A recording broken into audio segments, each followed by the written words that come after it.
Abençoe, pastor Benhur. Nós estamos agora na aula de... Cadê meu celular? Bom, vocês receberam a aula da última segunda-feira, que foi dia 17 de junho, ok? Então esta aula, ela corresponde ao dia 24 de junho, tá? 24 de junho. E aí, gravarei mais uma aula para o dia 1º de julho, que foi o churrasco da família. É bem provável que todas as aulas ao longo desses meses aí possam ter características de aula online, com exceção do dia 15. Dia 15 nós teremos aula presencial. Teremos aula presencial dia 8 de julho e teremos aula presencial dia 15 de julho, tá? Então teremos duas aulas presenciais aí, tá bom? Porque no dia 16 eu viajarei ao Brasil para uma série de conferências e nós ficaremos dia 22 e 29 com aulas online, tá bom? Vou deixar todo esse conteúdo gravado. Eu preciso de vocês presencialmente no dia 8, no dia 15 e os conteúdos do dia 22 e 29 ficarão gravados, tá bom? Bora, vamos seguir adiante. Nós estamos no livro Teologia Sistemática, ok? Por favor, pegue seu livro e vamos na página de número 39. Estou aqui projetando para você essa continha aqui, ó. Estou estudando um conteúdo sobre as profecias do tempo do fim. Peço a oração de vocês, porque vai virar um livro.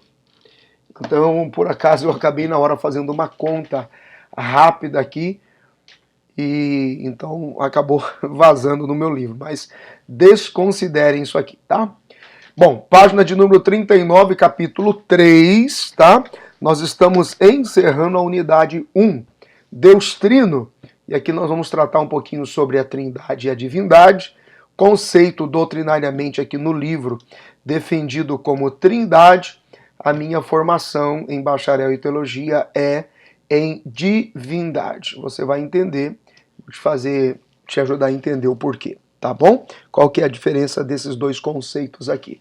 Você sabe que toda teologia tem um interesse denominacional que a constrói, né? Então, tudo é baseado na historicidade, no plano de fundo geográfico, no interesse doutrinário, comportamental, teológico do assunto e até conveniente e cultural, tá? Então, eu preciso compartilhar com vocês o que eu recebi do Senhor e o que eu aprendi. Cabe a cada um de vocês julgar, estudar, questionar e ampliar esse conhecimento, tá bom? Vamos lá? Deus Triuno, capítulo 3, seguindo o conteúdo do livro. O livro está abordando o seguinte, o escritor Isaías Rosa, sobre o desafio de interpretar e entender o que ele chama de o principal mistério de Deus na sua totalidade, que é o mistério da Trindade ou da divindade, né? Então ainda muita gente não consegue fazer essa distinção, fazer essa diferença. Eu vou deixar no final um gráfico para você entender como isso funciona. Você se lembra que em uma das aulas extras que eu dei no início desse conteúdo, eu falei sobre como Deus era chamado no Antigo Testamento, como ele passou a ser revelado no Novo Testamento. Isso foi aos poucos sendo revelado. Por quê? Porque no Antigo Testamento havia um conceito de culto politeísta, né? As pessoas adoravam muitos deuses. Então Deus teve o cuidado de não se revelar assim, para que não houvesse da parte dos hebreus, posteriormente dos judeus, o entendimento de que havia 3 deuses regendo a nação, né? Um Deus Pai, um Deus Filho e um Deus Espírito Santo. Então não existe 3 deuses. Não existe 3 deuses no céu. Existe Deus em personalidades distintas, em manifestações distintas, como Pai ou como Filho ou como Espírito. O Espírito não é o Filho não é o Pai não é o Espírito e assim sucessivamente. Mas Deus é o Pai, o Filho e o Espírito de uma só vez. Essa é a estrutura da divindade, ok? porém ganha-se conceitos teológicos do ponto de vista da Trindade. Então vamos checar o livro para que se possa transferir o conteúdo do livro e aí eu conceituo algumas coisas a mais com vocês, tá bom? Então vamos lá, o que o livro nos diz? Quanto à revelação da Trindade, o mistério mais profundo da revelação de Deus está na manifestação, no entendimento da revelação da Trindade, que é essa ideia de tentar conhecer essas três pessoas divinas, como considera o livro, responsável pela existência de todo o universo, de todo o homem, de toda a história. Página de número 39, 3.1.1, a revelação de Deus Pai. A revelação da Trindade é encontrada nas Escrituras desde o Antigo Testamento. Contudo, os judeus não compreenderam a revelação de todas as pessoas da deidade. Veja que essa teologia, de uma forma tradicional, não usa a expressão divindade. Eles individualizam a divindade, como se fosse algo único. Então, eles preferem a expressão deidade, que significa essa divindade dos três, o que também é. Agora, veja a forma com que se conceitua historicamente, é isso que eu quero que você entenda. A deidade de uma só vez, isso foi acontecendo progressivamente. A revelação de Deus a eles não se deu em trindade, ainda que a sua presença fosse visível em todo o Antigo Testamento, devido ao contexto politeísta em que os judeus estavam inseridos.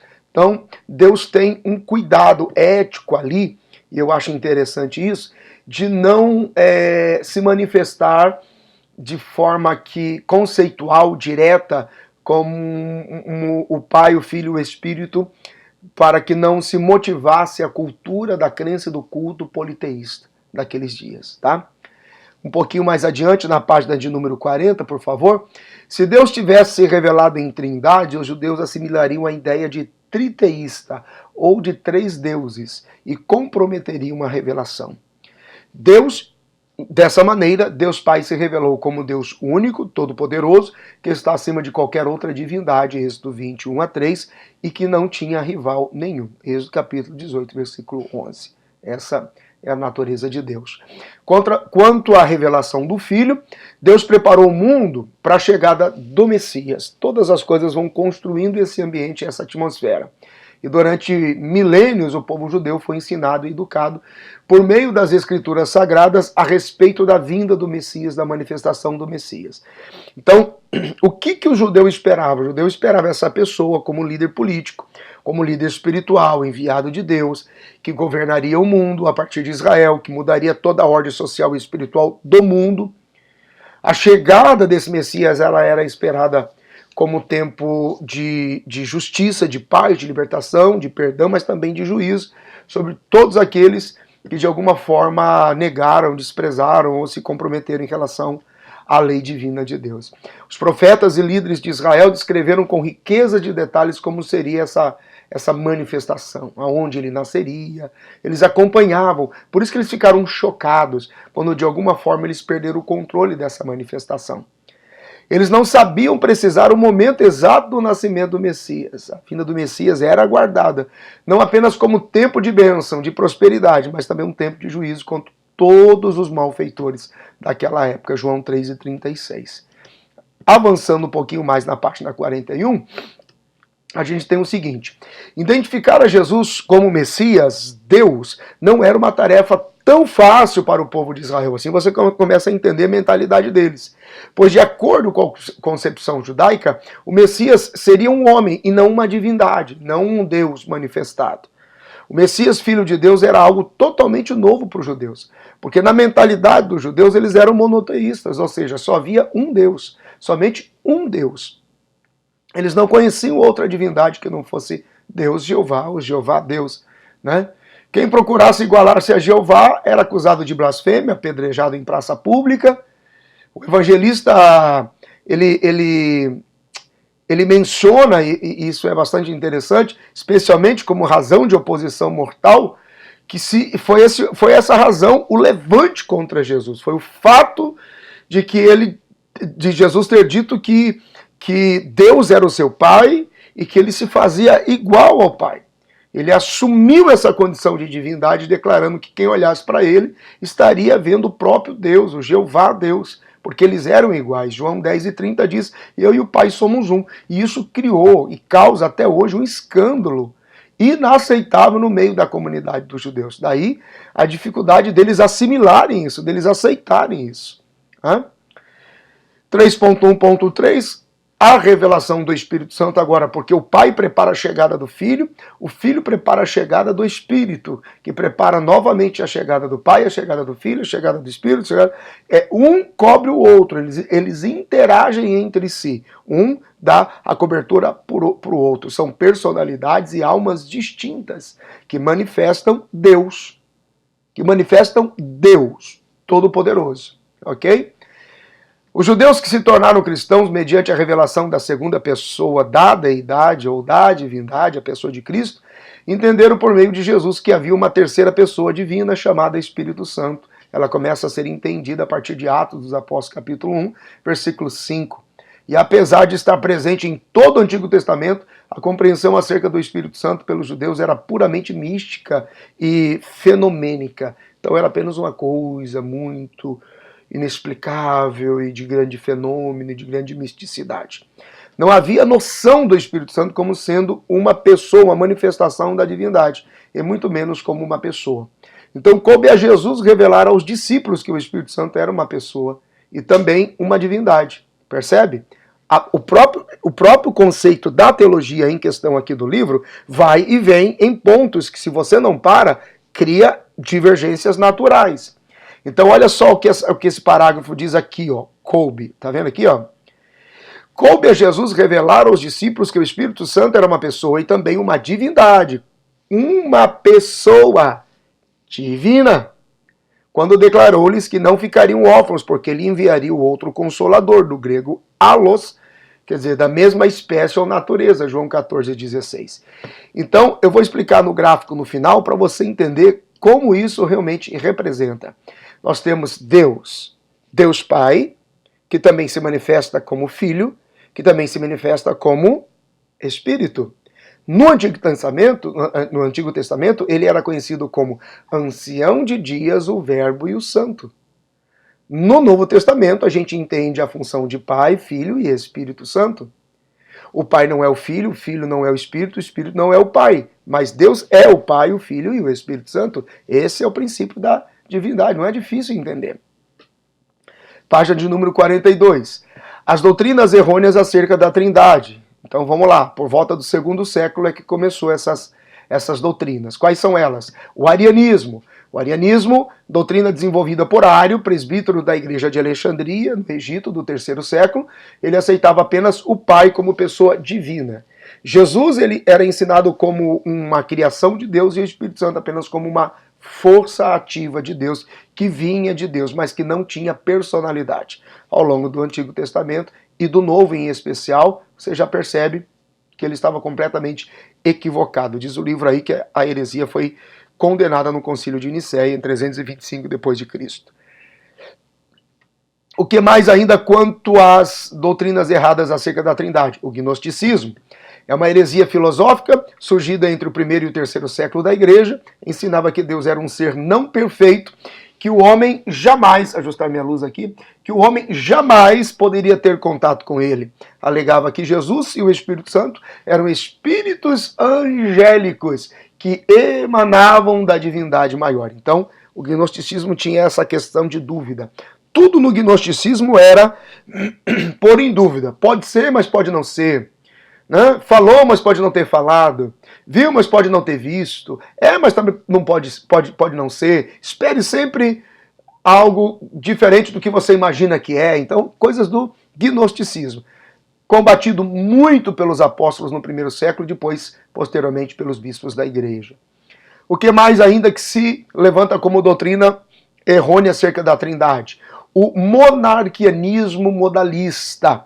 Nesse sistema aqui, nessa resistência do monarquianismo modelista, eles ensinam que não existia uma trindade, mas apenas três modos diferentes, como Deus se revelava. Deus Pai, depois como Deus Filho e depois como Deus Espírito. Veja que aqui há já um nó e um campo de divergência. Por quê? Porque esbarra no conceito da doutrina da divindade. Porque Deus, ele é uma única pessoa divina, sim, manifesta em três. Então eles querem apenas considerar o seguinte, que Deus era um monárquico, né, uma espécie de rei, uma espécie de governo monárquico, que governava de longe e não se envolvia com nada. Mas não, Deus está presente em tudo, porque ele é poderoso e soberano e habita em todas as coisas. Onipotente, onisciente, onipresente. Manifestado em cada tempo com personalidades distintas. Olha a distinção da personalidade de Deus. Antigo Testamento, quero todo mundo morto. Novo Testamento, pessoa de Cristo. Não vim matar ninguém, vim salvar as pessoas. Pós-arrebatamento, pós-ascensão de Cristo, Espírito Santo liberado sobre a terra. Ele é extremamente silencioso. Quando você menos espera, ele já foi. Percebe? São personalidades comportamentais diferentes. O que mais que a gente tem aqui? Os unitaristas. Elaboram uma doutrina no terceiro...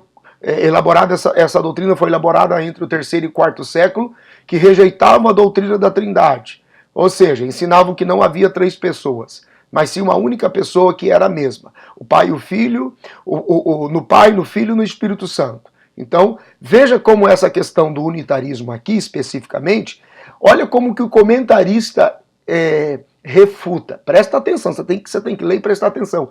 Olha como que o comentarista desse livro refuta essa teoria aqui, ó. Esse erro doutrinário foi condenado pela igreja. E acabou. Não, peraí. Por que ele não é mais profundo nesse contexto de registro? Olha o que ele está dizendo aqui, ó. Que Deus, uma única pessoa, que era a mesma no Pai, no Filho e no Espírito Santo. Veja só, pega esses dois conceitos aqui, monarquianismo, porque ele ganha uma nomenclatura científica de discussão, e unitaristas. Aí tem os triteístas que aí também não dá, porque eles ensinavam que a Trindade era constituída de três deuses, e não tem três deuses no céu, não tem três tronos, não tem três níveis de adoração para três deuses diferentes, não. Tá? Então isso não definitivamente tem nenhuma base bíblica, isso remete ao politeísmo pagão do que querem julgar a adoração a três deuses. Então, ainda dentro do conceito, marca isso aqui que eu vou explicar para vocês. Olha o 3.3. A defesa da doutrina da Trindade. Historicamente a igreja formulou. Olha isso. Isso que tem que prestar atenção. Historicamente a igreja formulou, essa igreja aqui, ó, que condenou dentro do conceito científico, porque isso aqui é nomenclatura científica, monarquianismo, nome, não é palavra, tá? E unitaristas, que a igreja simplesmente condena. Mas aí quando vai fazer a defesa, olha como é que ele usa, historicamente. Historicamente? Por que não biblicamente? A igreja formulou a doutrina da Trindade em razão do grande debate a respeito do relacionamento entre Jesus de Nazaré e o Pai. Três pessoas distintas, o Pai, o Filho e o Espírito Santo. São personalidades distintas. Deus é o único ser que possui três almas. Sim, três maneiras de pensar e reagir, sendo Ele o único Deus Todo-Poderoso ao mesmo tempo.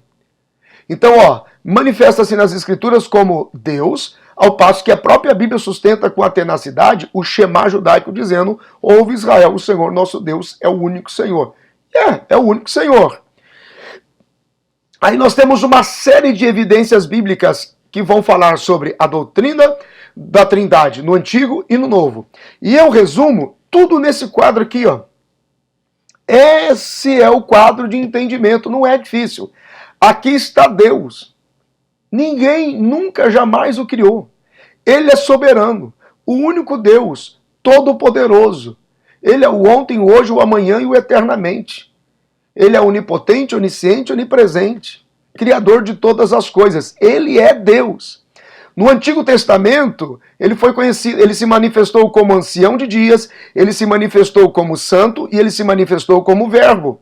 Por que ele não se manifestou na forma direta de Pai, Filho e Espírito? Para não confundir a nação dos hebreus. Deus foi extremamente organizado aqui emocionalmente e espiritualmente por causa do condicionamento politeísta do Egito. Então eles iam imaginar 3 deuses. Deus, no Antigo Testamento, se revelou como ancião de dias, como o Verbo e como o Santo.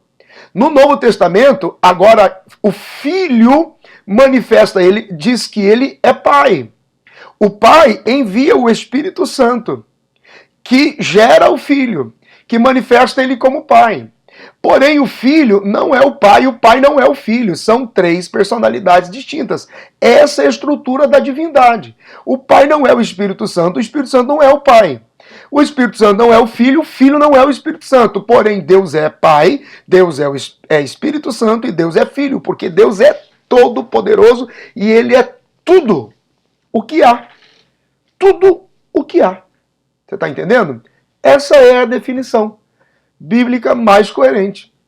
Basta você ler Gálatas, Efésios, Colossenses, Filipenses, Tessalonicenses, Carta de Paulo aos Romanos e toda a estrutura aos Hebreus. Fica claro. Como nós não estamos estudando especificamente a divindade, porque isso é uma matéria de 5 anos minha em bacharelado. Mas essa é a estrutura resumida para vocês. Tá? Aqueles que querem se aprofundar, fiquem à vontade. Ok? Vamos avançar um pouquinho mais na página de número 39 agora. Nós vamos para o capítulo de número 4, com relação aos anjos, tá? Bastante interessante. Página número 51. A categoria dos anjos. Vamos lá. Segundo as Escrituras, Deus criou 2 classes de seres inteligentes no universo, os anjos e os homens. Somente. Mas nenhuma outra classe de ser inteligente.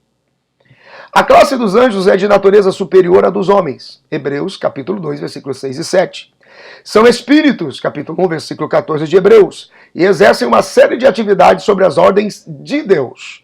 A palavra anjo no hebraico é malak e no grego ângelos. Expressões também que significam literalmente mensageiros, ok?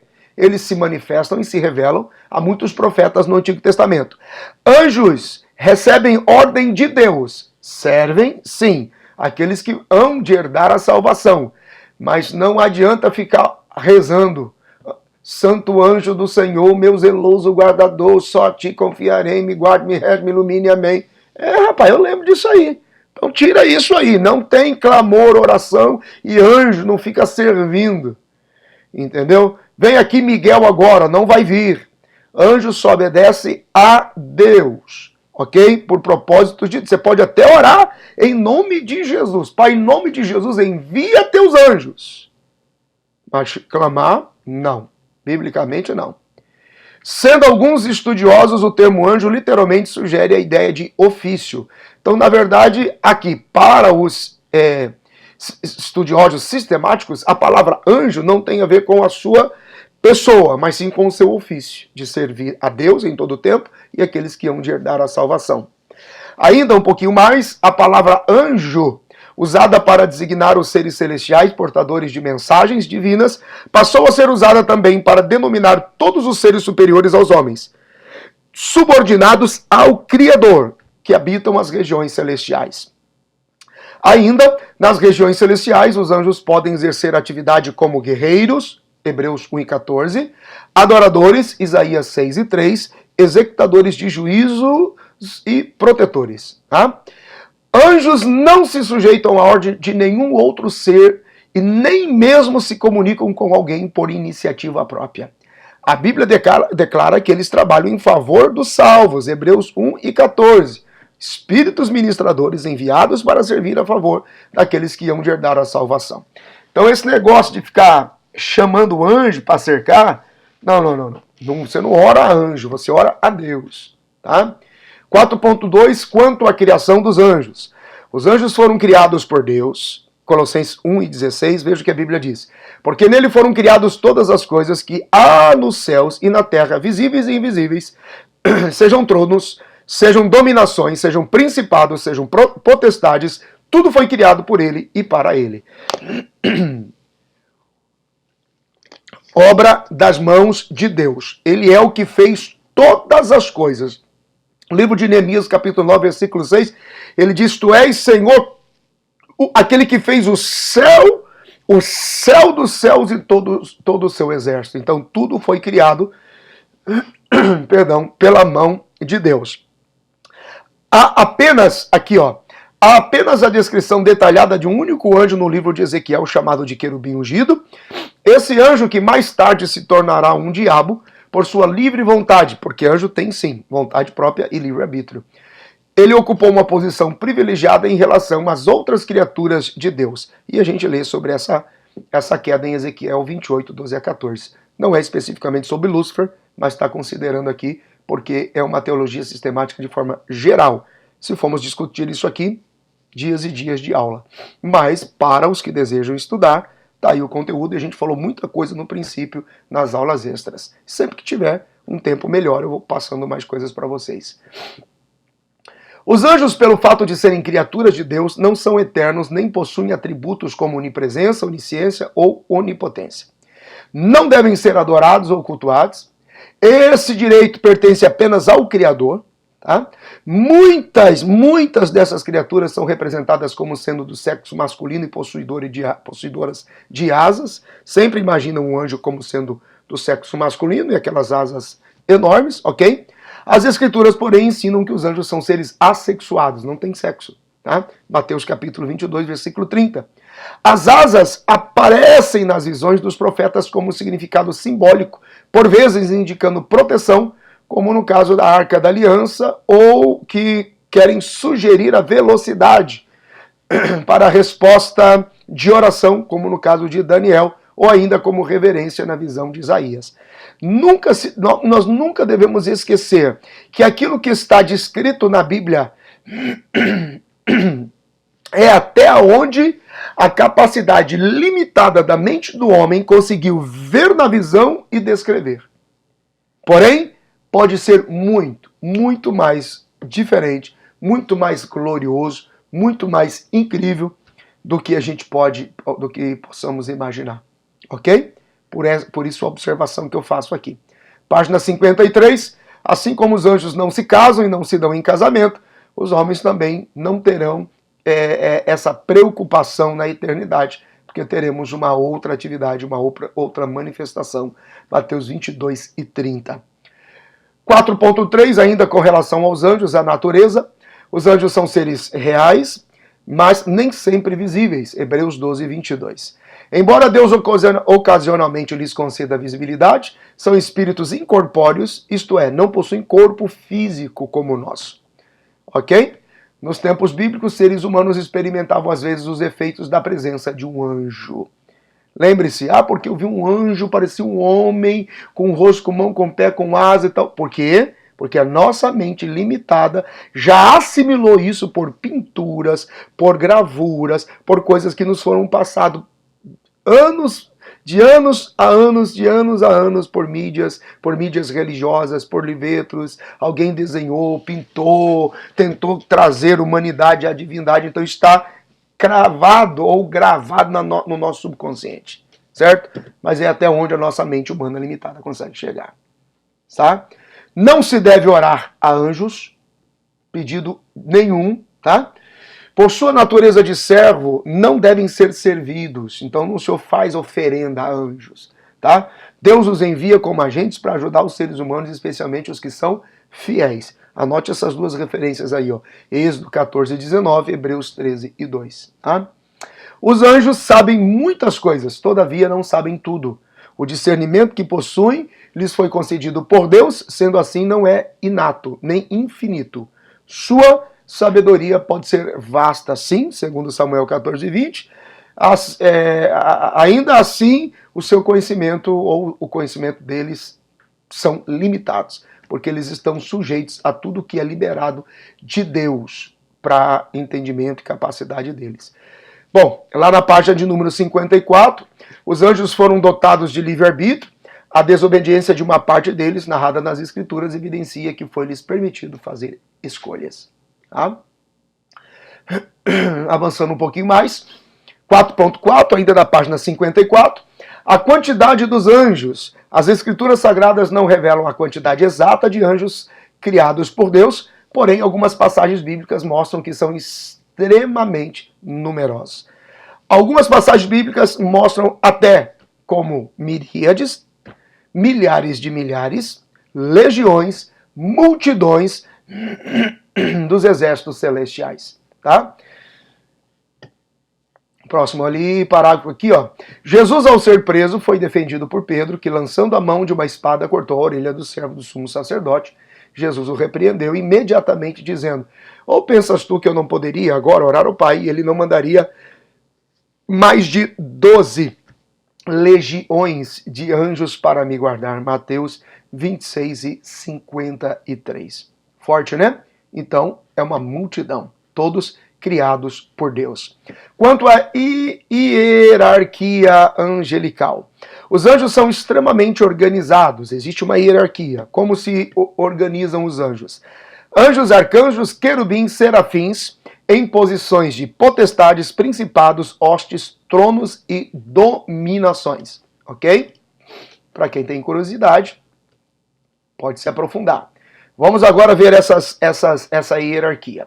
Os anjos têm a função de defender, proteger, cuidar e levar mensagens, como também guerrear, tá?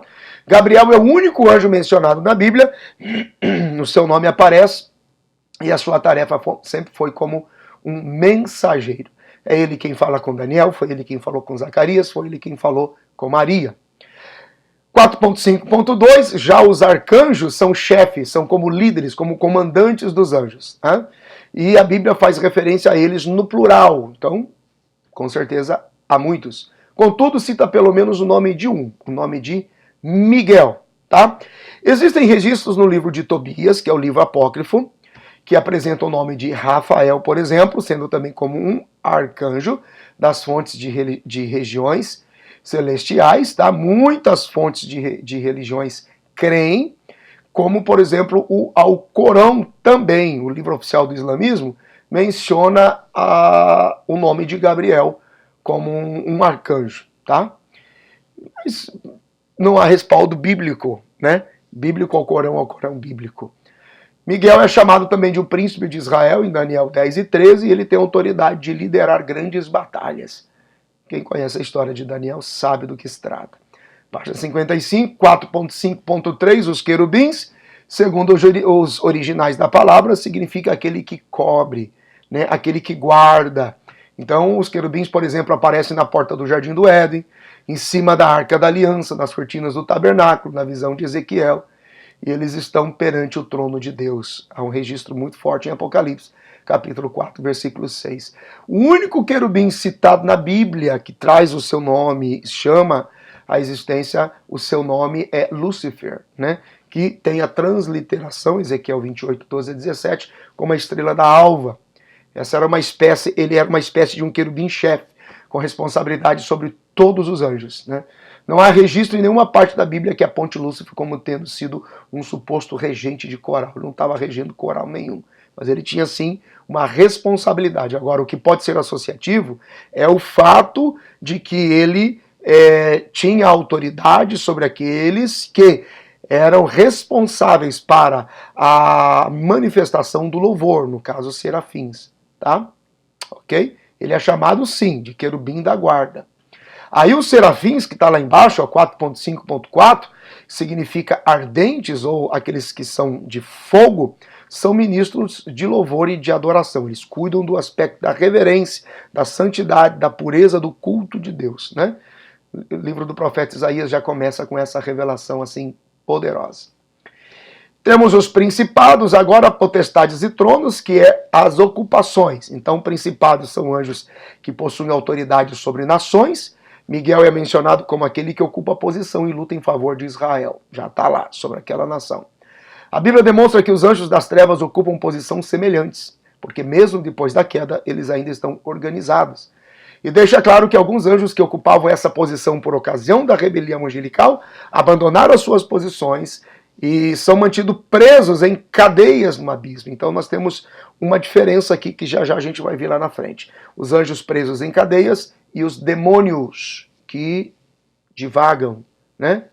Então vamos ver isso aqui lá na frente. Então a posição de principados, a posição de potestades, o termo que vagam, melhor dizendo, os demônios vagam. O termo grego potestade denota a ideia de autoridade e poder. São anjos poderosos que possuem poderes especiais para salvar ou destruir. Existem anjos que ocupam essas posições. Paulo declara que a nossa luta é contra as potestades espirituais da maldade. Então, da mesma forma que existem anjos que nos servem e nos protegem, também existem aqueles que lutam contra nós, atacando o ser humano, matando, roubando e destruindo o ser humano. E tronos, o termo grego tronos refere-se a uma classe de anjos sobre os quais Deus se assenta como rei e senhor. Eles estão conduzindo Deus nessa manifestação de glória. Ainda sobre a questão dos anjos, porém agora, página 57, capítulo 5, encerrando essa nossa unidade 1, temos os anjos tenebrosos, né, que constituem um grupo de anjos liderados por um querubim caído chamado Lúcifer, que se rebelou contra Deus. Então veja só, ele tenta manter um poder, um governo, escreve aí, paralelo. Aqui você vai entender o princípio da queda.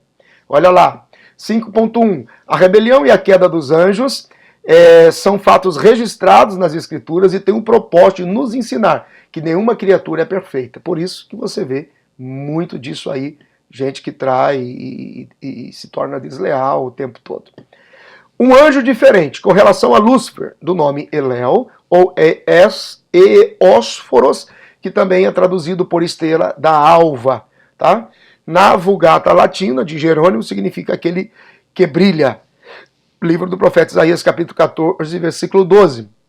É o único anjo na Bíblia que tem a sua criação descrita com riquezas de detalhes. O texto de Ezequiel 28:14 é brilhante e muito detalhista nisso. Agora vamos às observações, ok? Deus preparou-lhe uma recepção especial no momento em que foi criado e o constituiu sobre todos os seres angélicos, sendo um querubim da guarda. Ele estava diante do trono de Deus e tinha domínio sobre aquilo que é chamado de o Éden mineral. Quer dizer, havia o Éden na eternidade de Deus, e aí, porque tudo que se vê hoje visível é uma representação do invisível. Hebreus capítulo 10, versículo 3. Espera aí, que a mente falhou aqui agora. Não é 11:3. Espera aí. Deixa eu pegar para vocês quando a mente falha. É isso mesmo, é Hebreus 11:3, tá?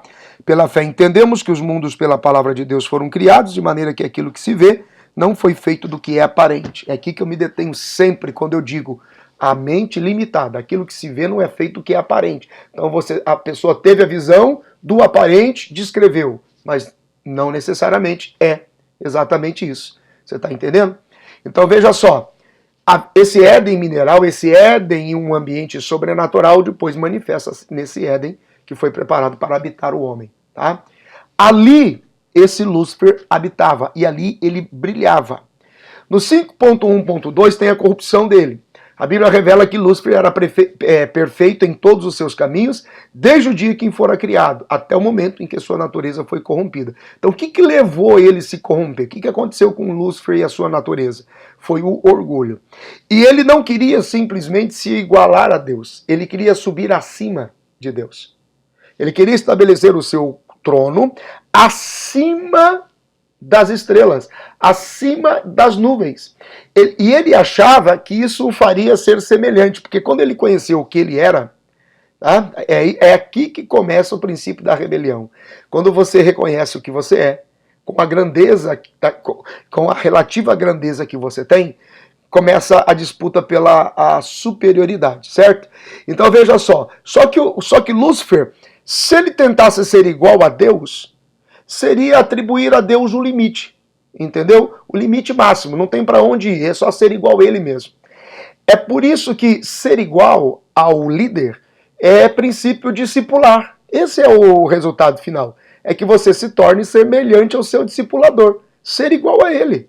É isso mesmo, o resultado é ser igual. Então não há nenhum problema ser igual. O problema é ser superior, é colocar o trono acima de tudo. Então isso aqui é um poder paralelo. Então aqui começa o princípio da rebelião. É quando as pessoas não querem ser semelhante, elas querem ter um poder paralelo. Isso aqui é espírito de Lúcifer, ok?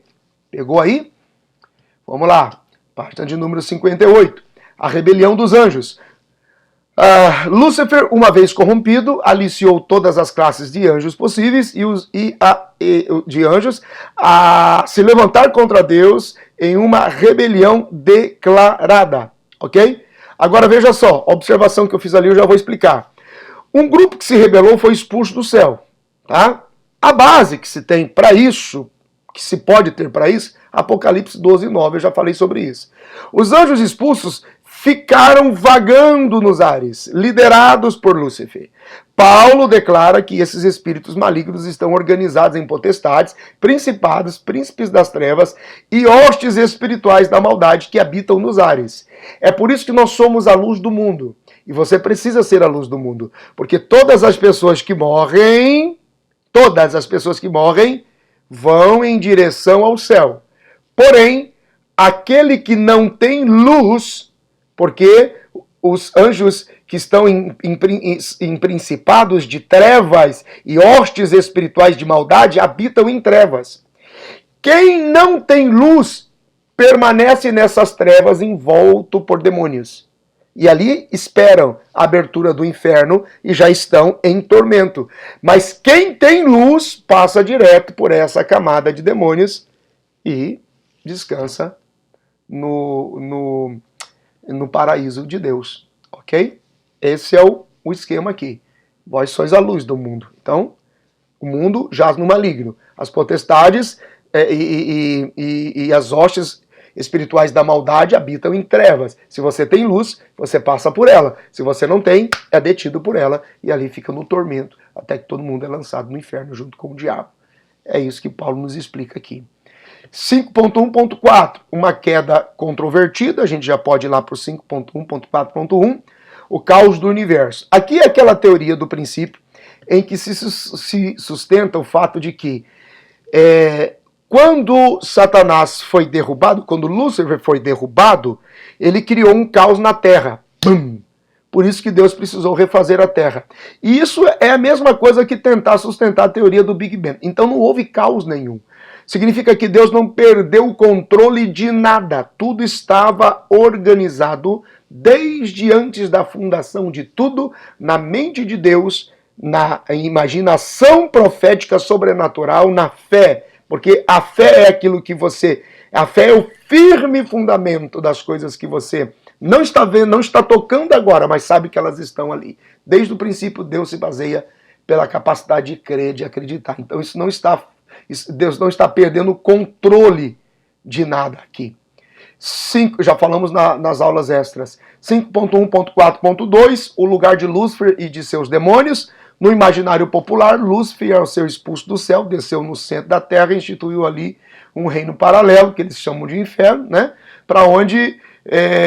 De onde governa, rodeado por demônios. E em muitos elementos da teologia popular, o inferno é um lugar cheio de fogo e o diabo está sentado num trono e tem milhares de pessoas atormentadas e acorrentadas. Não tem ninguém no inferno agora, não tem ninguém lá, ok? Segundo as escrituras, foram lançadas na terra e ficaram vagando nos ares, onde Satanás estabeleceu o seu trono. Então são nas regiões celestiais, ok? Em hostes de maldade e em trevas. Existe aqui uma camada que é onde o diabo está, né? Ele vai ser lançado no inferno. O inferno é uma criação de Deus. Mateus 25:41, para colocar lá o diabo, todos os que negaram a Deus, o falso profeta e a besta. Apocalipse capítulo 20, versículo 10. Tá? Então no inferno não tem ninguém lá ainda. Não tem ninguém lá. Tá todo mundo preso nessa hoste. Por isso que a gente sente uma pressão espiritual sobre cada região, porque se acumulam demônios, hostes espirituais da maldade e almas de pessoas que morreram sem Deus, que estão em completo e total tormento. Esse peso espiritual. Gente, a oração da igreja precisa fluir através dessa camada maligna. Por isso que essa oraçãozinha sem atitude, sem graça, sem capacidade, não vai, rapaz, não passa, não chega lá. Olha a batalha que Daniel enfrentou. No primeiro dia foi ouvido, mas para que o anjo pudesse romper essa camada, deu muito trabalho, muito trabalho. Tá? Os demônios e os anjos rebeldes, alguns teólogos defendem que os anjos caídos e os demônios são entidades diferentes, porque no livro de Judas 6, os espíritos que estão presos em cadeias no abismo são os anjos destituídos, ok? Então esses demônios, esses seres, esses espíritos sem corpos que habitam, que precisam de corpos para habitar, né? Que precisam de espaço, de ambiente, já são distorções da natureza e do caráter espiritual do indivíduo. Já são influência de demônios, ações demoníacas, de espíritos demoníacos. Tá? De quem? De mortos, de defuntos, de pessoas maldosas que estão em escravidão e estão em ação de possessão sobre a vida daqueles que desprezam o governo de Deus. Né? E eles agem assim com maldade. Então esses demônios estão ativos. Anjos rebeldes estão guardados, mas esses demônios, esses seres que se distorceram lá da região dos Néfilins, que geraram na relação de anjos caídos com homens, esses indivíduos manifestados, essas pessoas, esses indivíduos mortos, né, que se vamos dizer assim, manifestaram fora da vontade do querer de Deus. Tem essa casta de demônios operando aí.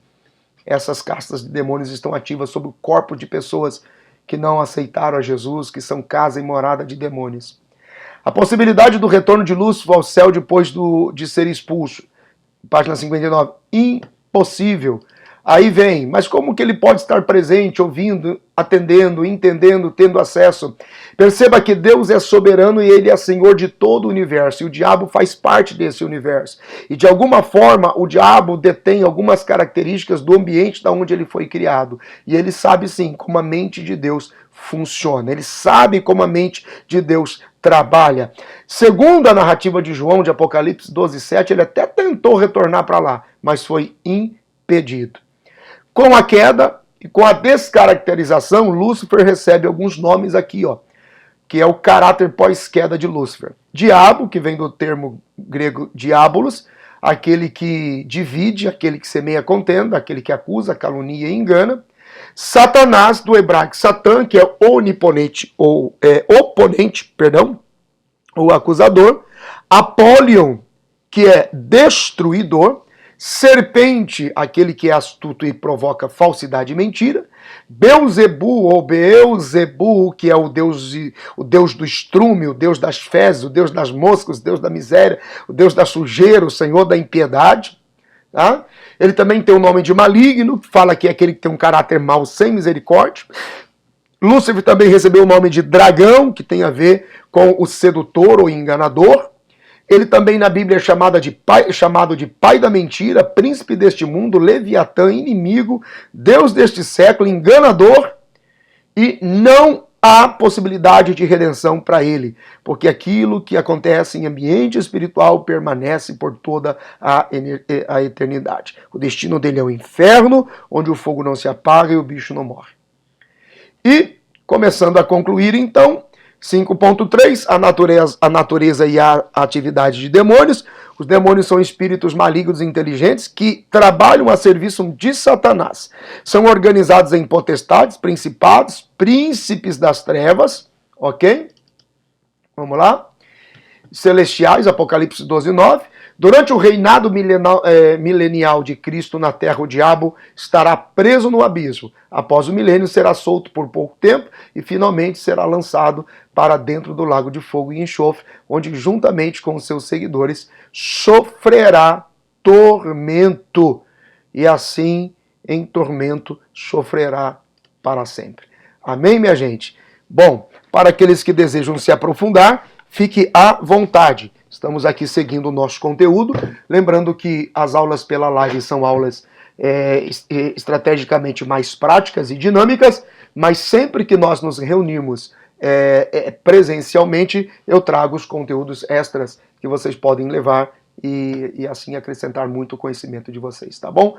Um abraço forte, Deus abençoe. Não esqueça, assista a aula, faça as suas anotações e a gente se vê no dia 8, ok? A gente vai se ver no dia 8 de julho, tá? Presencialmente. Obrigado, Deus abençoe.